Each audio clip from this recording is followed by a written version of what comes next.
ونؤمن به ونتوكل عليه ونعوذ بالله من شرور أنفسنا ومن سيئات أعمالنا من يهده الله فلا مضل له ومن يضلله فلا هادي له ونشهد أن لا إله إلا الله وحده لا شريك له ونشهد أن محمدا عبده ورسوله أما بعد فقد قال الله تعالى في كلامه المجيد أعوذ بالله من الشيطان الرجيم بسم الله الرحمن الرحيم وقال الذين كفروا لا تسمعوا لهذا القرآن والغوا فيه لعلكم تغلبون إن الله وملائكته يصلون على النبي يا أيها الذين آمنوا صلوا عليه وسلموا تسليما اللهم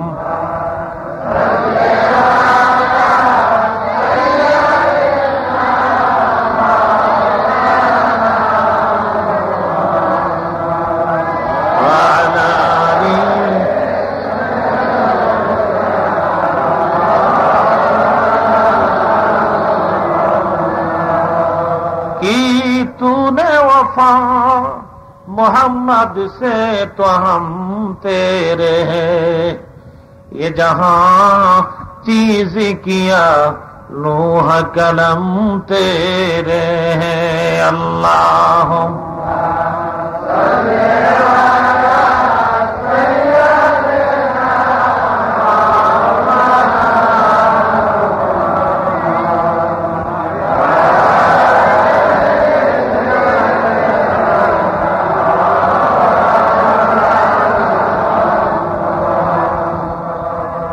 জনাব সভাপতি সাহেব, উপস্থিত সুধীবৃন্দ,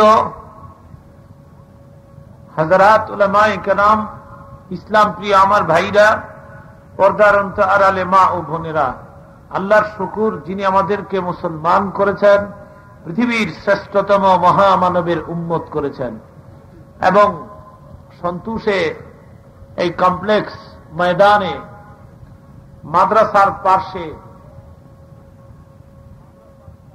আন্তর্জাতিক লিডার প্রখ্যাত আলেম মরহুম মাওলানা ভাসানী সাহেবের কবরের পাশে এই অনুষ্ঠানে কিছু সময়ের জন্য আমাদেরকে শ্রোতা এবং বক্তা করে আল্লাহ কবুল করেছেন।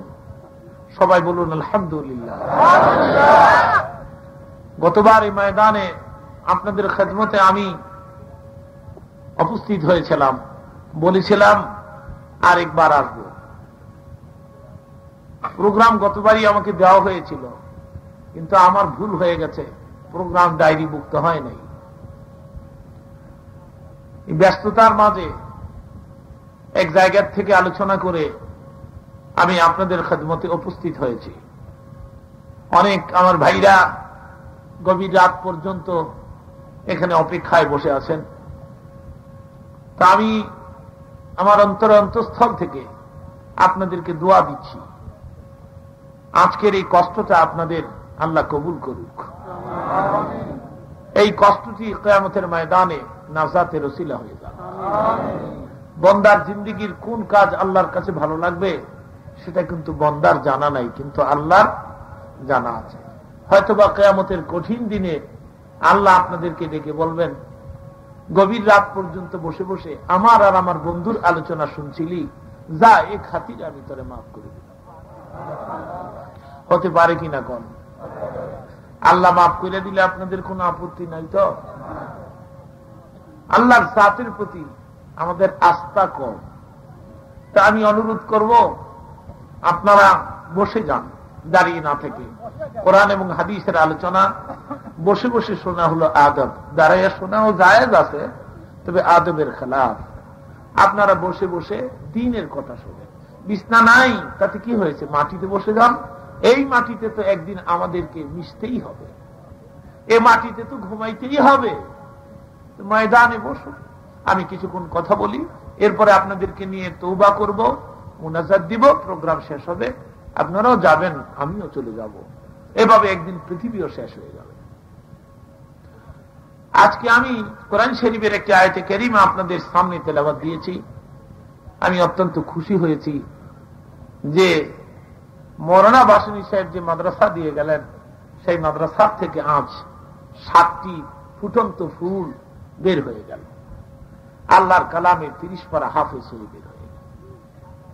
সার্থক আপনাদের জিন্দেগির যে এই সন্তোষ থেকে, এখান থেকে 7টা ছেলে আল্লাহর কালামের হাফেজ হবে। সবাই বলুন আলহামদুলিল্লাহ রাব্বিল আলামিন।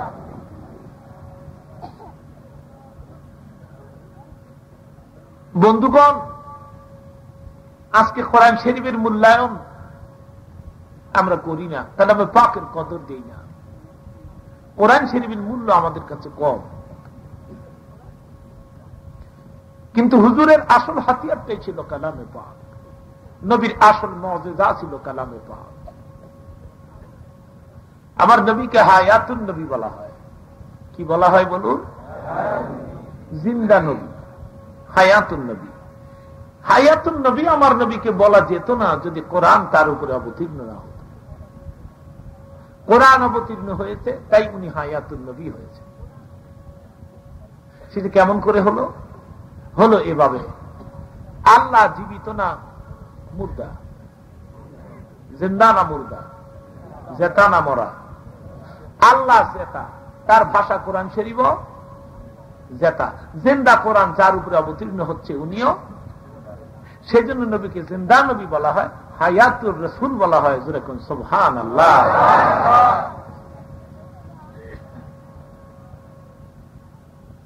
আমার নবীর জামানে কালামে পাকের তিলাওয়াত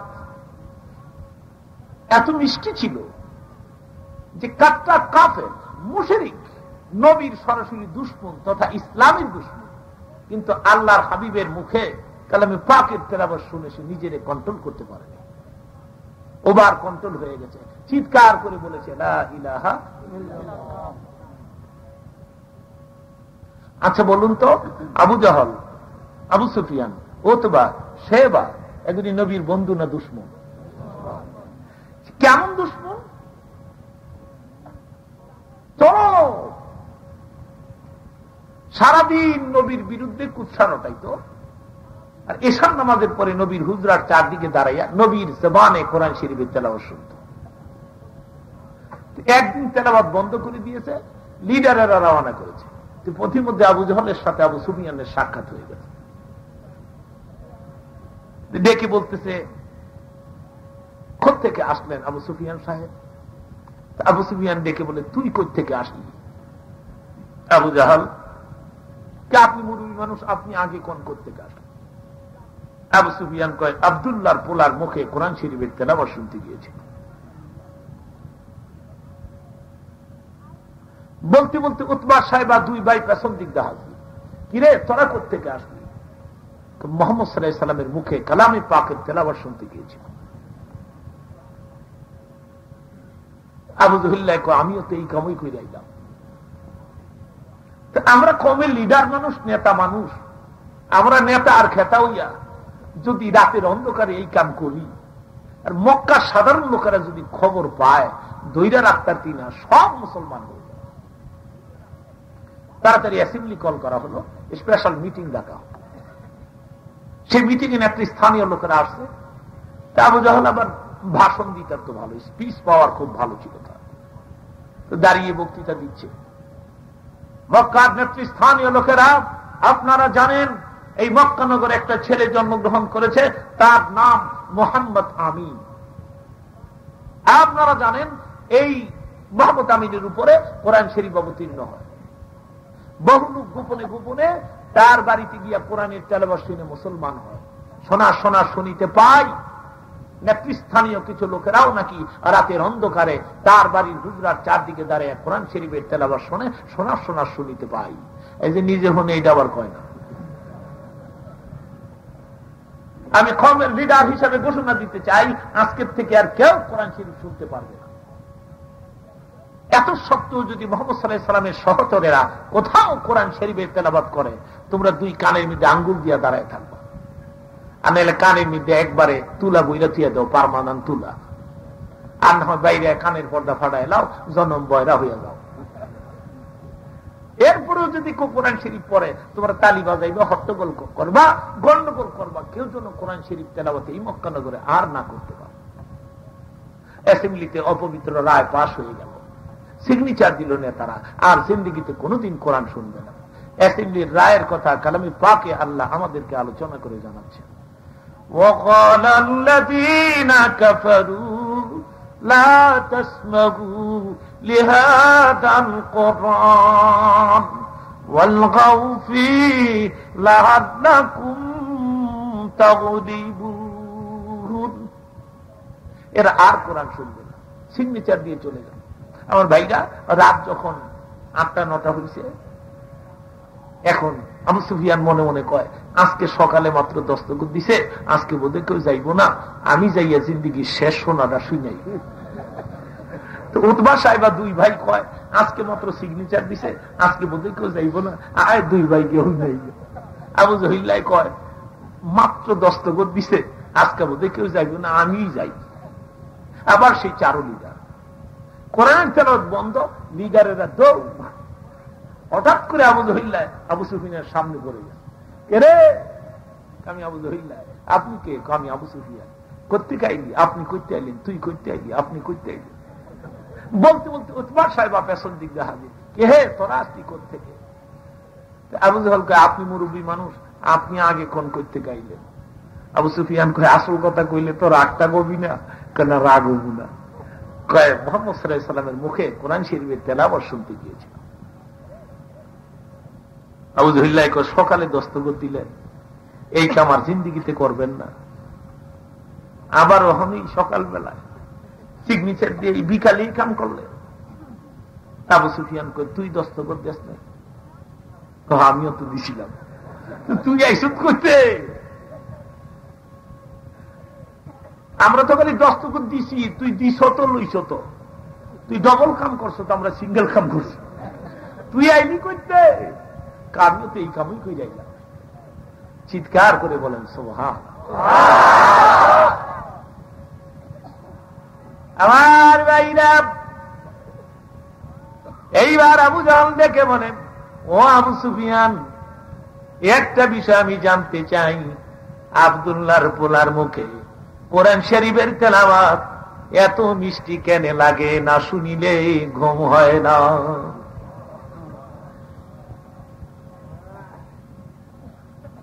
এবার আবু সুফিয়ান বলে, আসল কথা কিন্তু বলছি, রাগিস না। আবু জাহাল, শোন, আজ আমরা আব্দুল্লাহর পোলার বিরোধিতা করি, কোরআন শরীফের বিরোধিতা করি। আমার মন কয়, এমন এক আরবি ইবারত আব্দুল্লাহর পোলার মুখ থেকে বের হয়ে আসতেছে, এই আরবি ইবারত একদিন না একদিন তামাম দুনিয়া দখল করে নিবে। আমার মন কয়। আল্লাহ বলে, আবু সুফিয়ান রে, তোর মনে যেটা কয় এইটাই তো আমি আল্লাহর ইচ্ছা। ওয়াল্লাযী আরসালা রাসূলাহু বিল হুদা ওয়া দীনিল হক লিইয়ুযহিরাহু আলাদ-দীনি কুল্লিহি ওয়ালাউ কারিহাল মুশরিকুন। কোরআন পাক, কোরআন পাকের এক নাম হলো কোরআন, আরেক নাম হলো ফুরকান, আরেক নাম হলো হুদা, আরেক নাম হলো নূর। নূর বাতি, চেরাগ। কোরআন এমন বাতি নয় যে ফু দিলে নিভে যাবে। গ্রামে চাকরের কাজ করে, নাম হয়েছে কালু। আবার এখানে কেউ কালু থাকলে রাগ হইেন না, আমি আমার এলাকার কালুর কথা কই। কালু শহরে গেছে, সাহেব কয় কালু রে বাতিটা একটু নিবা তো। কালু বাল্বের কিনারে গিয়ে ফুয়াইতেছে। সাহেব কই কি রে কালুরা ফুয়ের আওয়াজ এই করতে রে? স্যার গ্রাম দেশে এক ফু দিয়া 10-12টা সমানই নিবাই লাগে, আর এই যে ফুয়াইতেছি এটা দিয়ে আরো বাড়ে খালি। সাহেব কয় কালুরা রে গ্রামের কেরাসিন তেলের বাতি পাইছ, বেটা ফু দিয়ে নিবাবি? এটা ইলেকট্রিসিটি, এটা কারেন্ট, এটা বিদ্যুৎ। কিয়ামত পর্যন্ত ফুয়াইলেও নিবাইতেছি। এটাকে নিবাইতে হলে সুইচ স্টপ কর। দুনিয়ার বাতের শক্তিদের জানাই দেন কোরআন এমন একটা চেরাগ যেটাকে ফু দিয়ে নিবানো যাবে না। কোরআন এমন একটা আলো যেটার সুইচ আমার আল্লাহর হাতে। জোরে কোন সুবহান।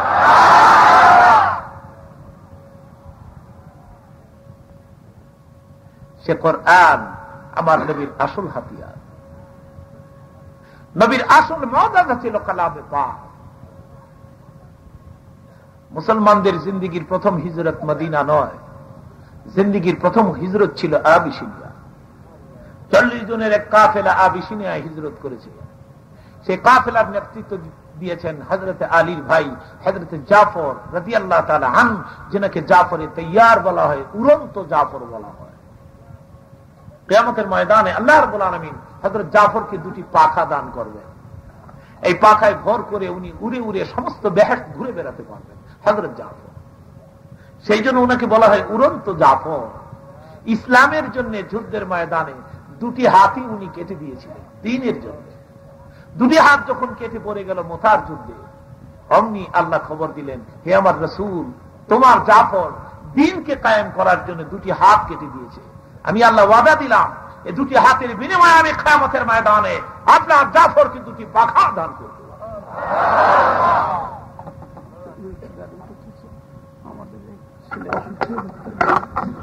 মেসর ভাই এখানে আছেন নাকি? আপনার ছেলে জুবায়ের ভীষণ অসুস্থ, আপনি এখনই বাসায় চলে যান। আল্লাহ মেহেরবানি করে উনার ছেলেকে সুস্থ করে দিক। সবাই বলেন আমিন। কোন রোগাগ্রস্ত রোগীর খবর শুনলে তার জন্য দোয়া করা উচিত, আল্লাহ খুব তাড়াতাড়ি তাকে সুস্থ করে দেন। লা ইলাহা ইল্লাল্লাহ, লা ইলাহা ইল্লাল্লাহ, লা ইলাহা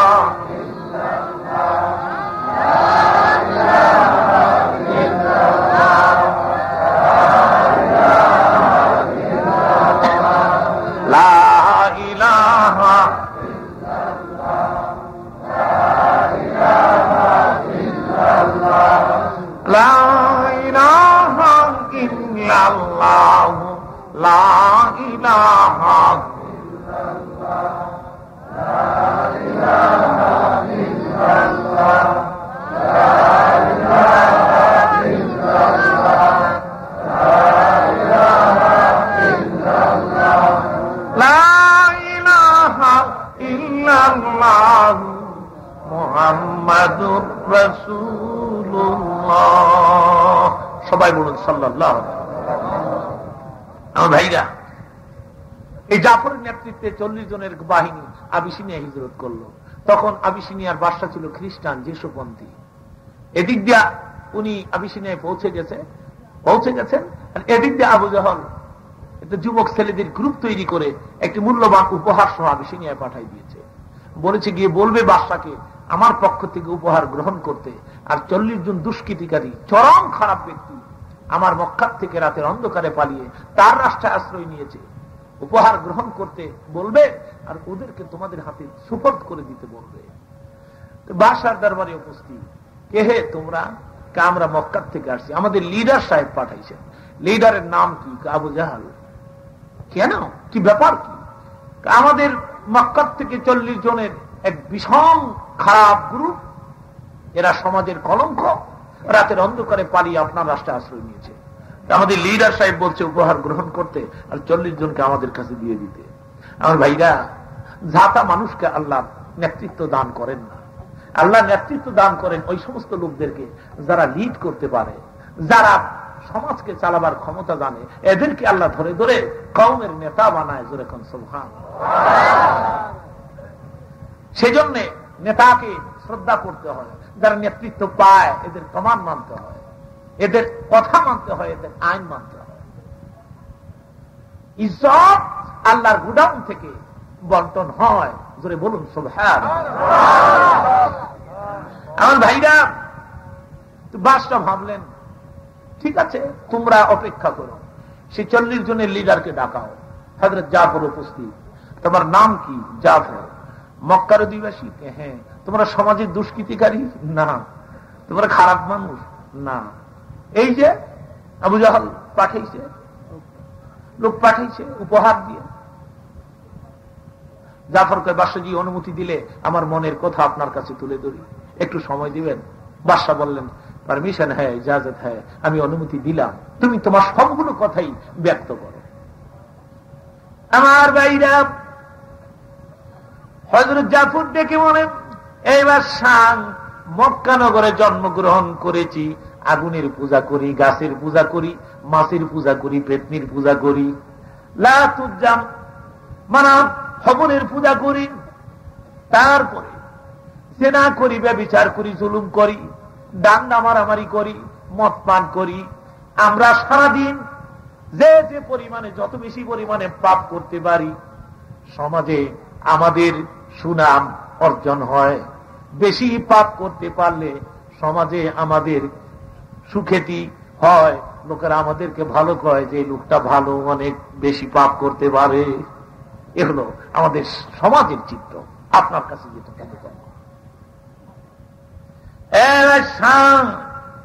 এমন পাপ আমরা করি, যেই পাপের কথা শুনলেন আপনার চোখে পানি আসবে। বাদশা বলে, কোন পাপ করো যে পাপ শুনলে আমার চোখে পানি আসবে? কোন পাপ একটু বলো, আমি শুনি। হযরত জাফর ডেকে বলে, বাদশা গো, আমরা মক্কার অধিবাসী, আমরা ছেলে সন্তান হলে বড় খুশি হই, মেয়ে সন্তান হলে পরে বাপ নিজে কন্ট্রোল করতে পারি না, নিজের হাতে মেয়েকে জিন্দা কবর দেই। চরম পাপ করি আমাদের দেশে, সেই সেম কন্ডিশন, একই অবস্থা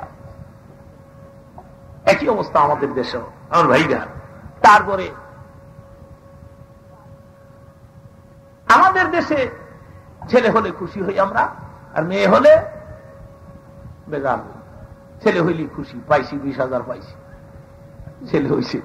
মেয়ে হইলি বেজার করে নিচে গা 20,000, সেম কন্ডিশন।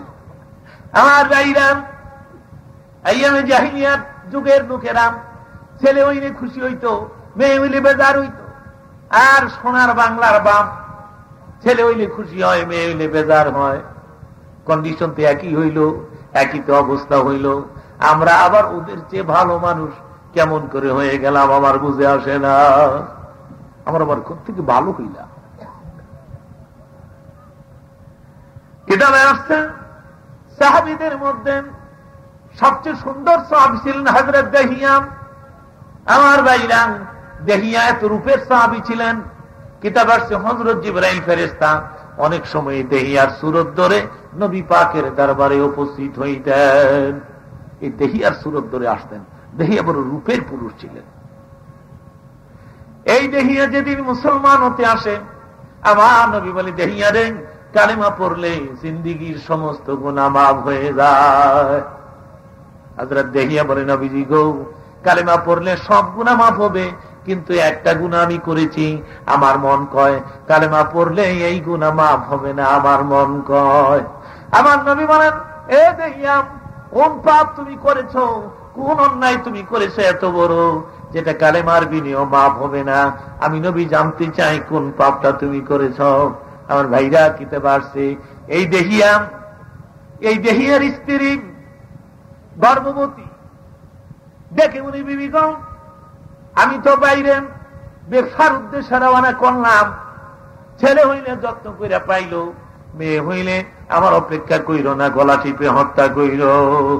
হুজুর, আমি বাইরে চলে যাই, 4 বছর পরে আমি আসলাম বাড়িতে, আইসা দেখি পূর্ণিমার চাঁদের চেয়েও নিষ্কলঙ্ক একটি মেয়ে আমার সামনে দাঁড়ায়, আমার আব্বা আব্বা কুইয়া ডাকে। আমি ডাকে বললাম, বিবি, কার মেয়ে আমাকে বাপ কুইয়া ডাকে?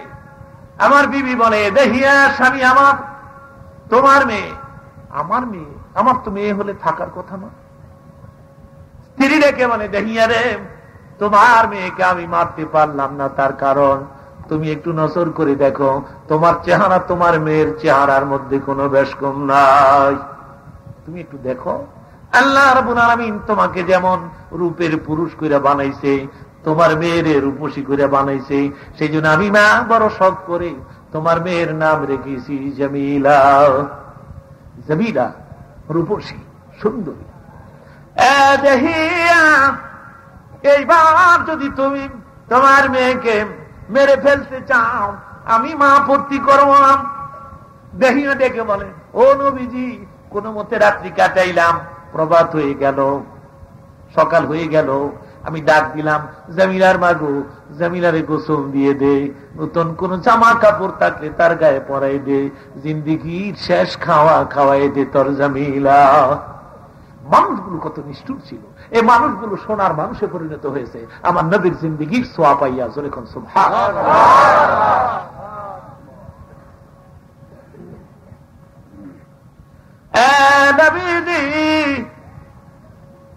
জামিলারে লইয়া রওনা করলাম, বহুদূর পাহাড়ির পাশে আমি গর্ত করি। আর গর্ত করার সময় ছোট ছোট পাথরের কণাগুলো আমার দাড়ির মধ্যে এসে লেগে যায়, আমার চুলের মধ্যে এসে পাথরের কণাগুলো লেগে যায়। আমার জামিলা আমার পাশে দাঁড়ায়া আমার দাড়ির থেকে, চুল থেকে পাথরের কণাগুলো ঝেড়ে ঝেড়ে সাফ করে দেয়। দেখে দেখে বলে, বাবা গো, এত দূর পাহাড়ের পাশে গর্ত তুমি কার জন্য করো? নবীজি গর্ত হয়ে গেল। আমি ডাক দিলাম, জামিলা, আয় আয় দেখা যান এই গর্তের ভিতরে কি। জামিলা গর্তের কিনারে দাঁড়ায় ডাক দিছেন, বাবা গো, এত তাড়াতাড়ি গর্ত করলা, এই গর্তের ভিতরে এত তাড়াতাড়ি আবার করতে কি আসলো? কই গো বাবা, গর্তের ভিতরে তো আমি কিছু দেখি না। হযরত দেহিয়া বলে, নবীজি গো, আমি নিষ্ঠুর বাপ, আমি নিদয়া বাপ, আমার একটু মায়া লাগে না। জামিলারে পেছন দিক থেকে ধাক্কা মেরে গর্তের ভিতরে ফেলে দেই, আর চারদিকের পাথর চাপা দিতে থাকি। তখন আমার জামিলা উপরের দিকে আমার দিকে নজর করে এতিমের মতো চোখের পানিগুলো ছেড়ে দিয়েছে। ডেকে ডেকে বলছে, বাবা গো, বারবার মার কাছে কইতাম, মা গো, আমার বাবা কবে আইব গো মা? এক নজর তোমারে দেখার জন্য, বাপ কইয়া একটা ডাক দেওয়ার জন্য। এ বাবা, তুমি আমার আজরাইল আইবা, আমি তো আগে জানতাম না।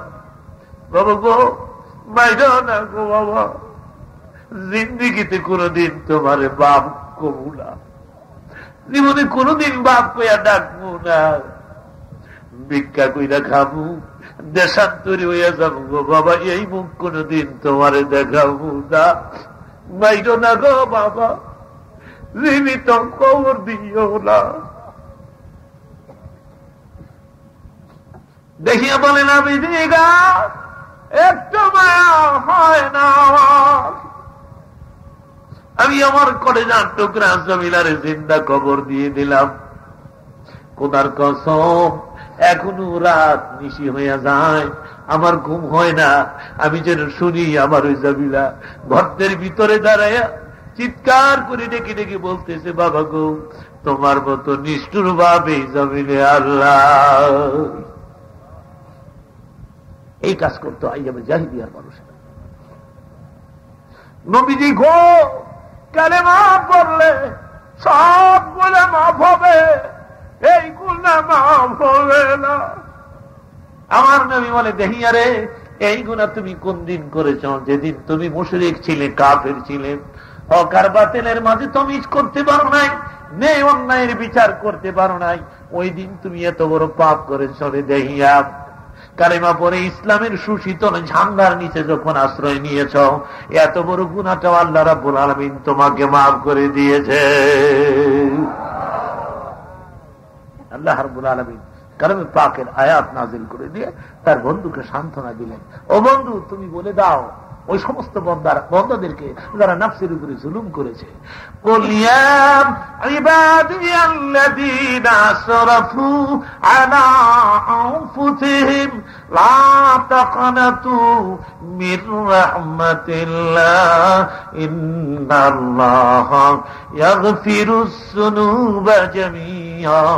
ইন্নাহু হুয়াল গফুরুর রহিম, আমি গফুরুর রহিম। ইন্নাল্লাহ ইয়াগফিরুজ যুনুবা জামিআ, আমি ইচ্ছা করলে আমার বান্দার জিন্দেগীর সব গুনাহ মাফ করে দিতে পারি, কেউ আমাকে ঠেকাতে পারে। চিৎকার করে বলুন সুবহানাল্লাহ। জাফর তাইয়ার বলে, বাদশা শুনলেন আমরা কত বড় চরম পাপী। খ্রিস্টান বাদশা বলে, জাফর এরপরে কি বলতে থাকো, তোমার কথা শেষ না। বাদশা শেষ না, বলতে থাকো। আমার ভাইরা, এইবার হযরত জাফর বলে, এ বাদশা এমনি ধরনের চরম পাপ কাজে যখন আমরা লিপ্ত, তখনই মহান আল্লাহ মক্কা নগরের দিকে রহমতের চোখ ছেড়ে দিলেন, মক্কা নগরে পাঠাইলেন রাহমাতুল লিল আলামিন। উনি আসলেন মক্কা নগরে, উনি আমাদের দাওয়াত দিলেন, ইয়া আইয়ুহান নাসু কুলু লা ইলাহা ইল্লাল্লাহ মুহাম্মাদুর, ইয়া আইয়ুহান নাস কুলু লা ইলাহা। নবীজি আমাদের দাওয়াত দিলেন, ইসলামের দাওয়াত দিলেন, দ্বীনের দাওয়াত দিলেন, কালেমার দাওয়াত দিলেন। উনি রেখে রেখে বলেন, ও মক্কার লোকেরা, আগুনের পূজা ছেড়ে দাও, গাছের পূজা ছেড়ে দাও, মানুষ পূজা ছেড়ে দাও, লাত উজ্জা মানাত হুবলের পূজা ছেড়ে দাও। আজকের থেকে তোমরা এক আল্লাহকে স্বীকার করো, লা ইলাহা ইল্লাল্লাহ। আর ভাইরা, হযরত জাফর বলেন, ও বাদশাহজি, দাওয়াত আমাদের কাছে ভালো লাগলো, কালেমা পড়ে মুসলমান হয়ে গেলাম। কেন মুসলমান হইলাম? সেই জন্য আবু জহল, আবু জহল তার এই সঙ্গপঙ্গ বাহিনী যারা এখানে দাঁড়িয়ে আছে, এমনি ধরনের ইয়ং বাহিনী, এই গ্রুপ শক্তিশালী বাহিনী আমাদের উপরে লেলিয়ে দেয় অত্যাচার, জুলুমের পাহাড় চাপিয়ে দিয়েছে আমাদের উপরে, অত্যাচারের পাহাড় চাপিয়ে দিয়েছে আমাদের উপরে। সেই জুলুম সইতে পারি না। রাতের অন্ধকারে তোমার রাষ্ট্রে আশ্রয় নিয়েছি, বাদশাহ এর বেশি বলার মতো আমার আর কিছু নাই। বাদশাহ দেখে বলেন, জাফর, আমি কিন্তু আসমানি কিতাব পড়েছি, জোরে কোন সুবহানাল্লাহ। খ্রিস্টান বাদশাহ, জাফর, আমি কিন্তু আসমানি কিতাব পড়েছি। দেখো আসমানি কিতাব।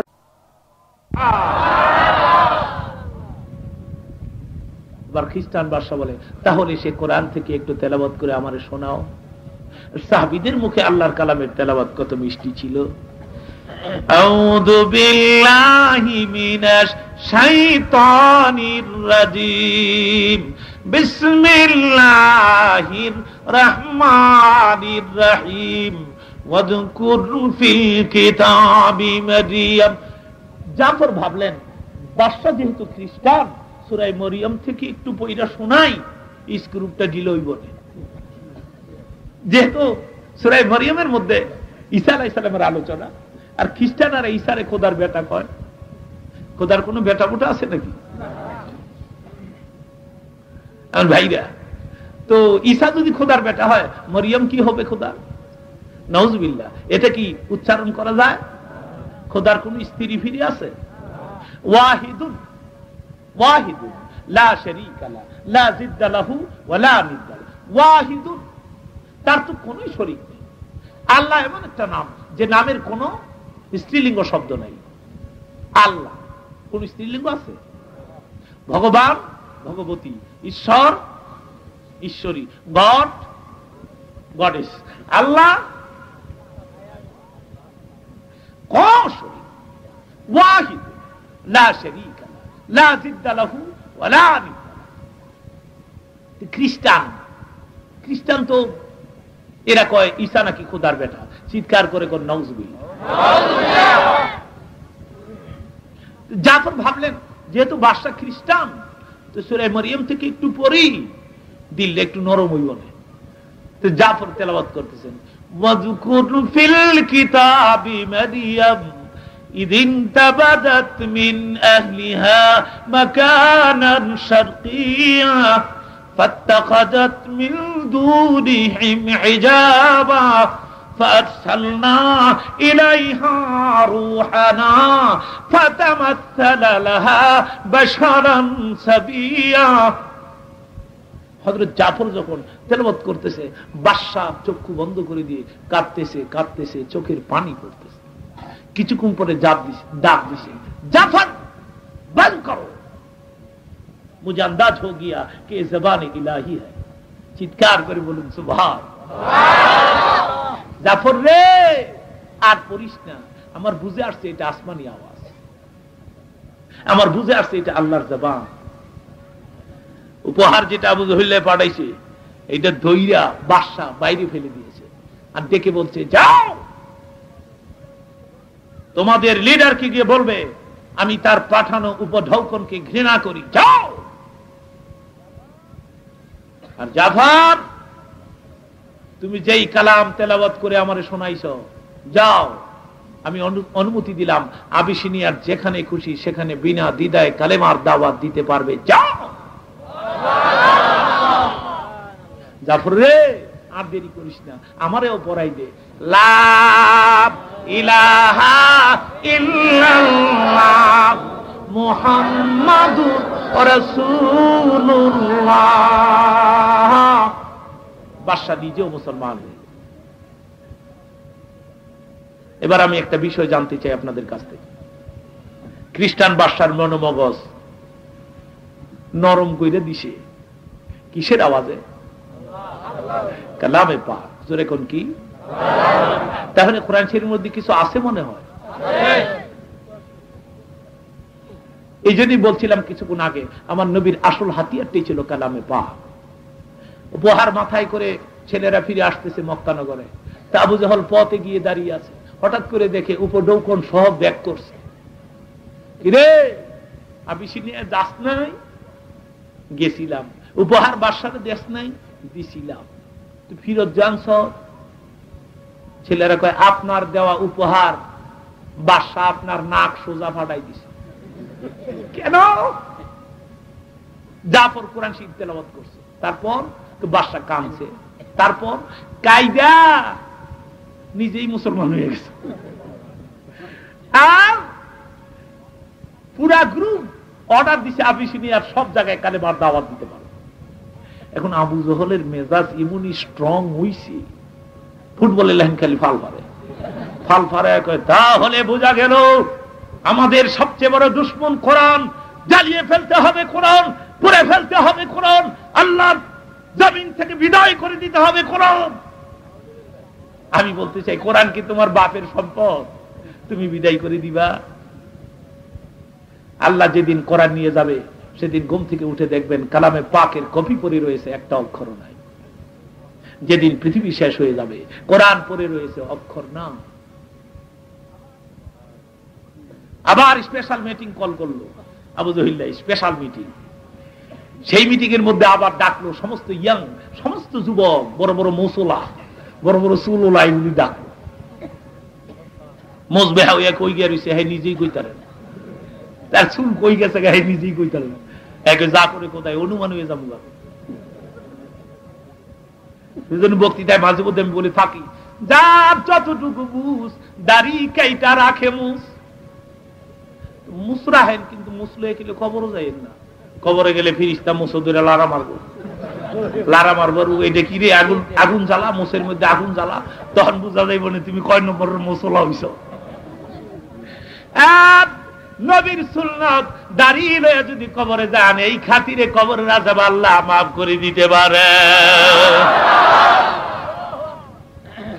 এখন যারা দাড়ি রাখেন না আপনারা বেজার হইেন না যে আজকে দাড়ির মধ্যে আপ দিল কেন ব্যাপার কি আমার ভাইরা আমার কথাই যদি একটা লোক দাড়ি রাখে তাহলে আমার এই মেহনতটা সার্থক হবে কিনা কোন এটা হাদিসে কুদসি রেফারেন্স দিয়ে আমি আপনাদেরকে একটি ঘটনা শোনাচ্ছি হাদিসে কুদসি মোল্লা থানভী রাহমাতুল্লাহ আলাইহি এই ঘটনাটি উল্লেখ করেছেন সল্টু মল্টু মৌলবীরা যে মোল্লা থানভী রাহমাতুল্লাহ আলাইহি ইন্নাল্লাহা ইস্তাহি মিন শাইবাতিল মুসলিম, মুসলমানদের মধ্যে যাদের শয়বা এসে গেছে, বুড়াপনি এসে গেছে, অর্থাৎ দাড়িগুলো সাদা হয়ে গেছে, সাদা দাড়িওয়ালা বান্দা আল্লাহর দরবারে মুনাজাতে হাত তুললে আল্লাহ কয়, আমার সাদা দাড়িওয়ালা বান্দার গুনাহ যদি মাফ না করি আমি আল্লাহ লজ্জা পাই।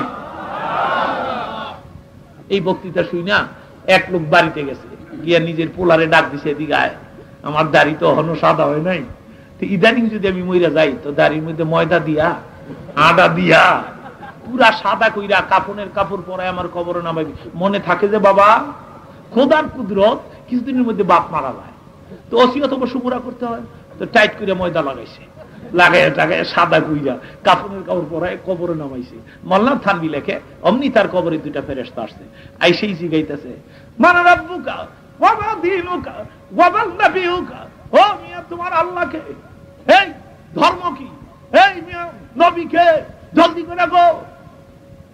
সাদা দাড়িওয়ালা উত্তর দেয়, ওয়াজের মধ্যে শুনছি, হাদিস শরীফে শুনছি, সাদা দাড়িওয়ালা বান্দা মুনাজাত করলে আল্লাহ বোঝে, আল্লাহ নাকি শরম পায় যদি তার গুনাহ মাফ না করে।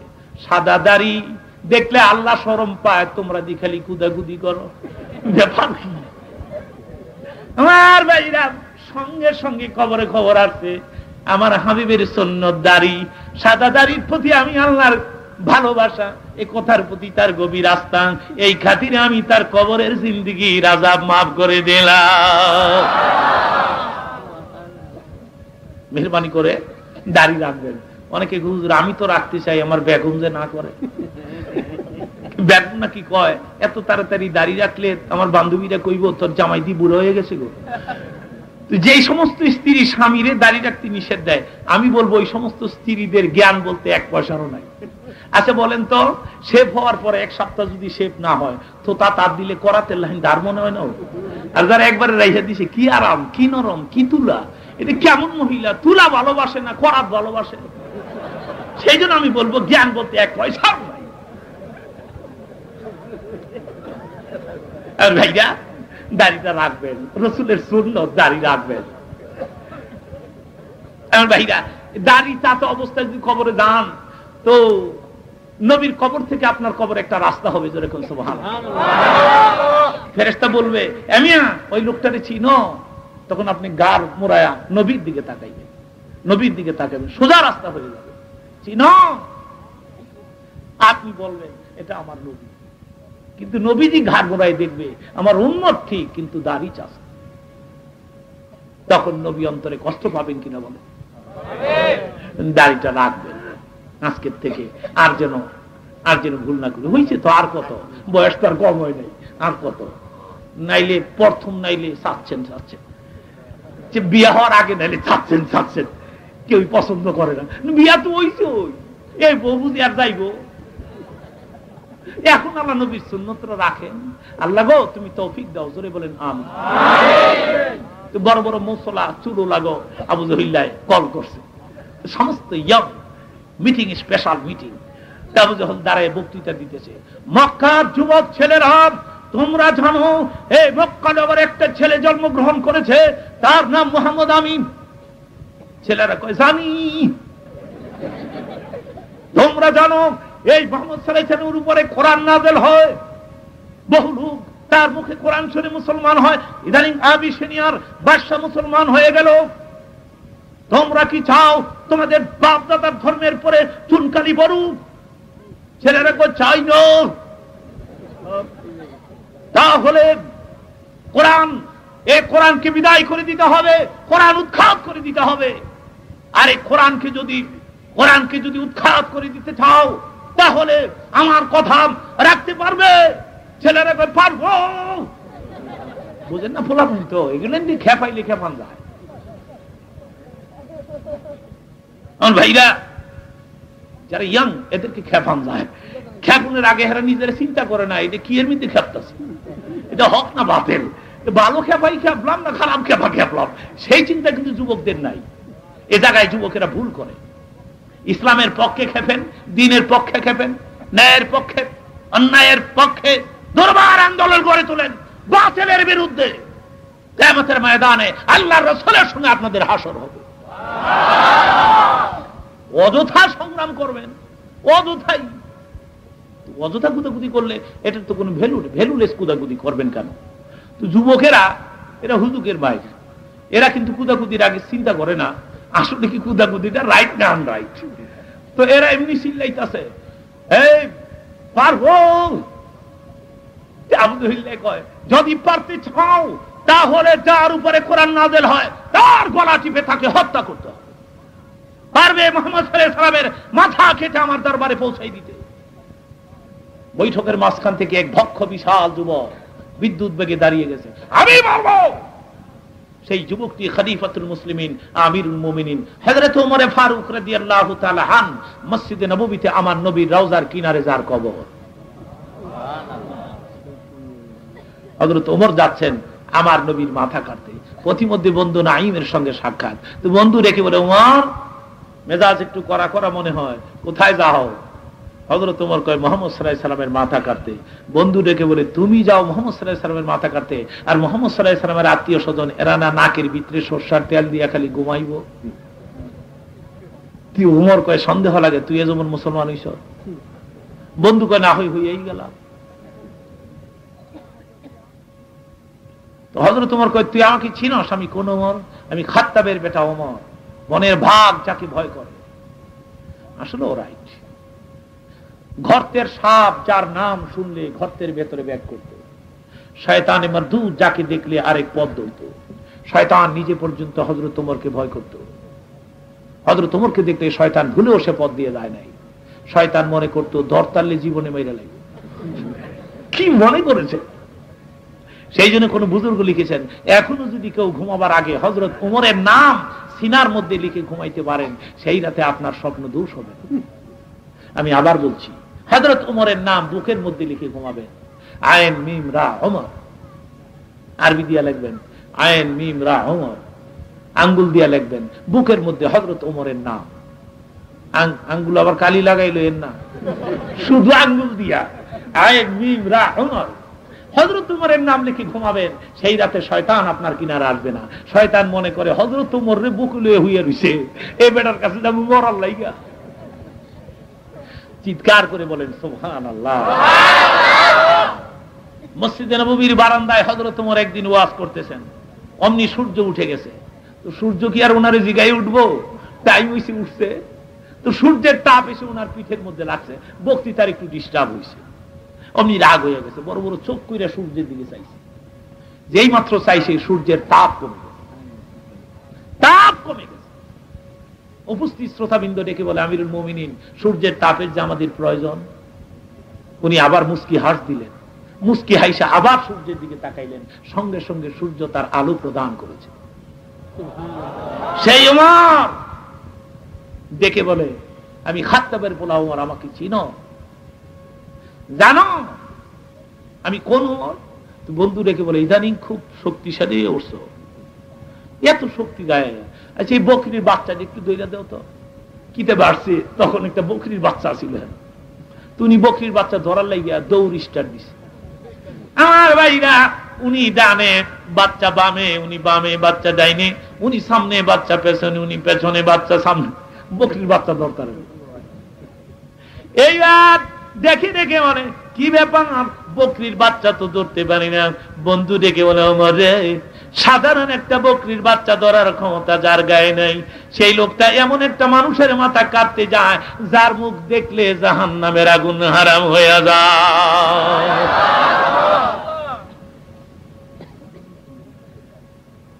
সেই জন্য আমি প্রতিটি উম্মতের দায়িত্ব মনে করি, প্রতি ওয়াক্ত নামাজের পরে এই দোয়া করা, আল্লাহ গো একবার হলো তোমার নবীকে খাবে জিয়ারত নসিব করি।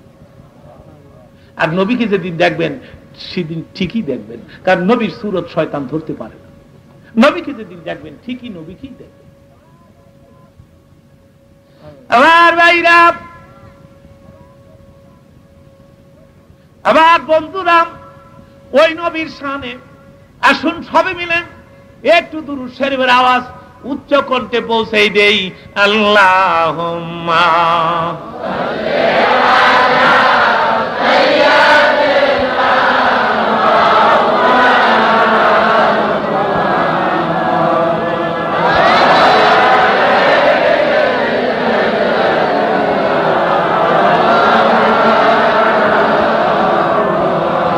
ভালো লাগে আরো জোরে আল্লাহুম্মা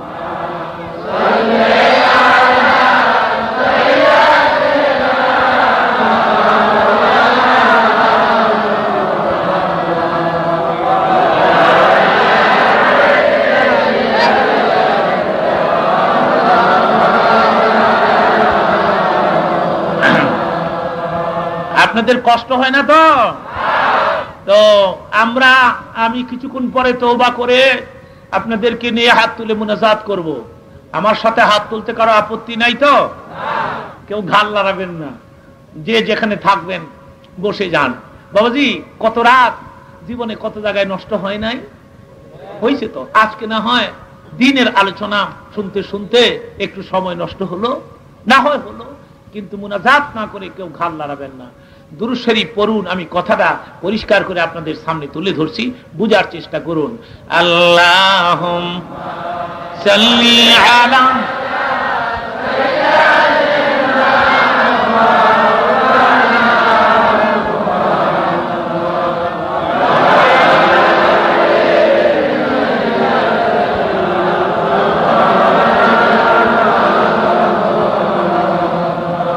নবীর নামে জানো দিল ভাই, এ জগতে কাঁদে না, রোজা হাসরে ভাইজান তারা নবীর দেখা পাবে না।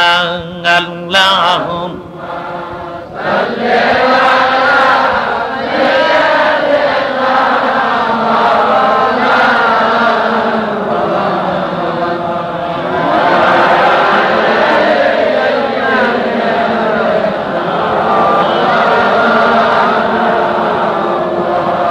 উদাইরলেন প্রাণের রাসূল আমাদের সারিয়া, আপনি সারা কি লাভ হবে আমরা ধরাই বাঁচিয়া।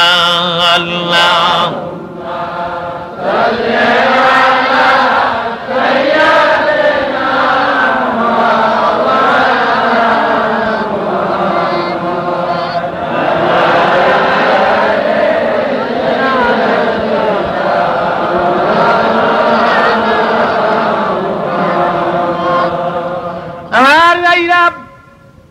হযরত ওমর দেখে বলেন, বকরির বাচ্চা ধরা এক জিনিস, মানুষের মাথা কাটা আরেক জিনিস।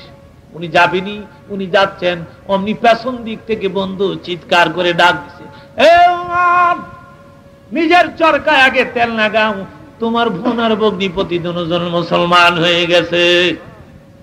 ওমর নিজের গতি পেছনের দিকে ঘুরাই দিছে। ওমর ঘুরাইছেন, আল্লাহ ঘুরাইছেন। আর আল্লাহ ঘুরাবেন না কেন? গেল রাত্রে আমার নবী মুনাজাতে চোখের পানি ছেড়ে দিয়েছেন, আল্লাহ গো, দুইজনকে মুসলমান করে দেওয়ার জন্য দরখাস্ত আমি করেছিলাম। একজন আমার চাচাজি আরবের বীর পুরুষ আমির হামজা, এক সপ্তাহ আগে মুসলমান হয়ে গেছে গো আল্লাহ। আমার ডান হাতের শক্তি বেড়ে গেছে, বাম হাতটা দুর্বল গো আল্লাহ। হয়তো আবু জহল নয়, খাত্তাবের বোন আমার, দুইজনের একজনকে মুসলমান বানায় আমার বাম হাতকে শক্তিশালী করে দাও। হাদিস শরীফে আসছে ওমরের শানে দোয়া কবুল হয়েছে, আবু জহলের শানে দোয়া কবুল হয় না। এই যে পুরা কভাইল্লা এর তকদিরে যে ইসলাম নাই। আজকে মাহফিলে বসা, এখানে দ্বীনের কথা শোনা, মুনাজাত করে বিদায় হয়ে যাওয়া, এটা কপালে থাকুন লাগবো কিনা কোন? এ ভি তকদির কি মামলা হয়, এগুলো ভাগ্যে থাকুন লাগবে।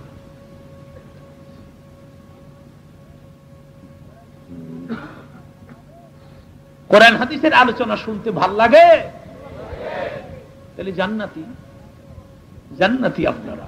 কোরআন শরীফের তেলাওয়াত শুনতে ভাল লাগে, ঠিক কইরা কইেন, আসল কথাটা কইেন, ভাল লাগে, তাহলে জান্নাতি। আচ্ছা, গান শুনতে টেস্ট লাগে? গান শুনতে যদি টেস্ট লাগে তাহলে কিন্তু জাহান্নামী। এবার আপনি বিবেচনা করুন, আপনি জান্নাতি না আপনি জাহান্নামী। মসজিদে আজান দিলে মসজিদে যাইতে মন চায়? জান্নাতি। সিনেমা হলে যাইতে টেস্ট লাগে? তাহলে জাহান্নামী।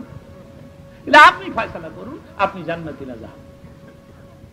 আমার ভাইরা, সমস্ত লোকদের তাকদীরে এই মাহফিল নাই, সকলের কপালে এই মাহফিল নাই। আবু জহলের কপালে ইসলাম নাই, তার কারণ খাতামাল্লাহু আলা কুলুবিহিম ওয়া আলা সামঈহিম ওয়া আলা আবসারিহিম গিশাওয়া। অন্তরে মরিচিকা পড়ে গেছে, মোহর লেগে গেছে। ও মুসলমান, আল্লাহ চারদিক দিয়ে পাহাড়ের ওয়াল তৈরি করে রেখে দিয়েছে। ওয়াজআলনা মিন বাইনি আইদিহিম সাদ্দাম ওয়া মিন খালফিহিম সাদ্দা ফাগশাইনাহুম ফাহুম লা ইউবসিরুন। চারদিকে পাথরের ওয়াল, ওয়াল ছিদ্রি হয়ে দাওয়াত ইসলাম আবু জাহলের কানের গোড়ায় পৌঁছে গেল। তো ওমরের গতি ফিরাই দিলেন কে? আল্লাহ। ওমর এবার মনে মনে কয়, বোনেরে বগ্নিপতিরে আগে শায়েস্তা কইরা লই, এরপরে আব্দুল্লাহর পোলারে স্টার দিব। আমার ভাইরা, সকালবেলা বগ্নিপতি বোনের বাড়ির দরজায় দাঁড়ায় শুনে বোন বগ্নিপতি দরজা লাগায় কোরআন শরীফের তেলাওয়াত করতেছে। আমার সঙ্গে একটু পড়ুন, আউযু বিল্লাহি মিনাশ শাইতানির বিসমিল্লাহির রাহমানির তাহা মা আনসালনা আলাইকাল কুরআনা লিতাশকা। সূরা তাহা তেলাওয়াত করতেছে, সূরা তাহা। তো হযরত ওমর বাইরে থেকে শুনছে, শুই না মনে মনে কয়, ঠিকই তো মুসলমান হইছে রে, ঠিকই তো কোরআন শরীফ পড়ে রে। হযরত ওমর কিন্তু এর আগেও একদিন নবীজির বৈঠকে কালামে পাকের তেলাওয়াত শোনার জন্য উপস্থিত হয়েছিলেন। সেই দিন আমার নবী এশার নামাজ পড়তেছেন। এশার নামাজে সূরা ফাতিহার পরে সূরা আল হাক্কা তেলাওয়াত করতেছেন। হযরত ওমর পেছনে দাঁড়ায় দাঁড়ায় কোরআন শরীফ শুনতেছেন। তো ছন্দের মিল, চমৎকার গ্রামার, নিখুঁত গ্রামার, চমৎকার ছন্দ, আরবি ইবারত। যেহেতু উনি আরবের মানুষ, উনি তো আরবি ভালো বুঝে। শুনতেছেন। কিছুক্ষণ পরে উনি মনে মনে মন্তব্য করেন, আর কিছু না রে, আব্দুল্লাহর পোলা কবি হয়ে গেছে রে, গায়বী কবি রে, গায়বী কবি। গায়বী কবি কেন ধারণা করলেন? গায়বী কবি করলেন এই জন্যে, কোন স্কুল টিস্কুলে পড়লো না, কলেজ টলেজে পড়লো না, ভার্সিটি মারপিটিতে পড়লো না, গায়বী কবি হইছে রে, গায়বী। যখনই মনে মনে কবি ধারণা করলেন, মনে মনে ওমর, তখনই নবী নামাজে দাঁড়িয়ে ওমরের মনের প্রশ্নের উত্তর দিতেছেন। ওয়ামা হুয়া বিকাউলি শাগিরিন কালিলাম মা তুবিদুন। না না, এটা কোনো কবির বানানো ভাষা নয়, অল্প সংখ্যক লোকেরাই ইহার উপর ঈমান আনবে। না না, এটা কোনো কবির বানানো ভাষা নয়। হযরত ওমর পেছনে দাঁড়ায় মনে মনে কয়, সর্বনাশ, আমি যে কবি কইলাম, মনে মনে কবি কইলাম, আমার মনের কথা কেমনি বুঝলো রে? মনের কথা বলিতে পারে, সে তো শুধু কবি নহে, বিরাট বড় জাদুকর। এইবার ওমর আমার নবীকে মনে মনে জাদুকর কয়। যখনই জাদুকর কয়, তখনই নবী নামাজে দাঁড়িয়ে ওমরের মনের প্রশ্নের উত্তর দিচ্ছেন। ওয়ালা বিকাউলি কাহিদিন কালিলাম মা তাযাক্কারুন। না না না, এটা কোন জাদুকরের বানানো ভাষা নয়, অল্প সংখ্যক লোকেরাই ইহার উপরে ঈমান আনবে। হযরত ওমর কয়, সর্বনাশ, আমি যে পেছনে দাঁড়ায় মনে মনে জাদুকর কইলাম, এটা কেমনে টের পাইল রে? তো কবিও না, জাদুকরও না, স্কুল টিস্কুলও পড়লো না, এই চমৎকার আরবি ইবারত এগুলি কোত্থেকে পড়ে, কেমন করে পড়ে? তখনই আমার নবী নামাজে দাঁড়িয়ে ওমরের মনের প্রশ্নের জবাব দেয়, তানজিলুম মির রাব্বিল আলামিন। ওমর রে, আমি যেগুলি পড়ি এগুলি সব আল্লাহ রাব্বুল আলামিনের পক্ষ থেকে আমার উপরে নাযিল হয়। জোরে কোন সুবহানাল্লাহ। আমার ভাইরা, সেই ওমর আজকে বোনের বাড়ির দরজার সামনে দাঁড়াইছে, আরবি ইবারত শুই না, সেই উনি বুঝতে পেরেছেন যে ঠিকই মুসলমান হয়েছে, সেই ঢঙ্গের আরবি ইবারত কিতাবের মধ্যে আসছে। হযরত উমর জাহিরুস সৌদ ছিলেন, গলার ভলিউমটা অত্যন্ত চেতানো ভলিউম ছিল, কাউকে টার্গেট করে ধমক দিলে ও বেটার পেশাব পায়নি হয়ে যায়। জাহিরুস সৌদ বাইরে দাঁড়ায় হঠাৎ করে ধমক মারছে,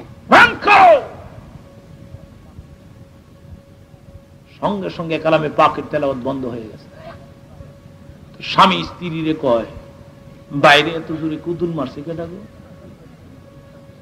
স্ত্রী কয়, ওমরের কণ্ঠ মনে হয়। স্বামীকে উভয় নেই, মাইরে লাই বস করা, আজকেই বোধে মুত। স্ত্রী কয়, তুমি উমরকে খুব ভয় পাও? স্বামী কয়, তুই যেমন নতুন ওয়াজ করস, তোর ভাই খাত্তাবের পোলা উমর বনের ভাগ যারে ডরা, তুই নতুন ওয়াজ করস? স্ত্রী কয়, এতই ভয় পাও? তাহলে একটু ভেতরে দাঁড়াও, দেখি উমর কি চায়। এবার আমার প্রশ্নের উত্তর দিবেন যে উমরের মেজাজ এত করা, তার বোন দুয়ানি মেজাজ পাওয়ার কথা নি কর। বাইগুলি ডাকাইতেমি কইরা খায়, দেখবেন বোনগুলি ডাকাইতেমি না করলেও ডাকাইতের মতন চাইয়া থাকে। তুমি ডাকাইতের বোন তো, যে উমরের মেজাজ এত স্ট্রং মেজাজ, বোন বুঝি দুয়ানি মেজাজও পায় নাই। এবার স্বামী গেছে ভেতরে, স্ত্রী ওমরের বোন দরজাটা খুলে দিছে। কিতাবের মধ্যে আসছে হযরত ওমর নিচের দিকে তাকাই রইছে, বোনও নিচের দিকে তাকাই রইছে।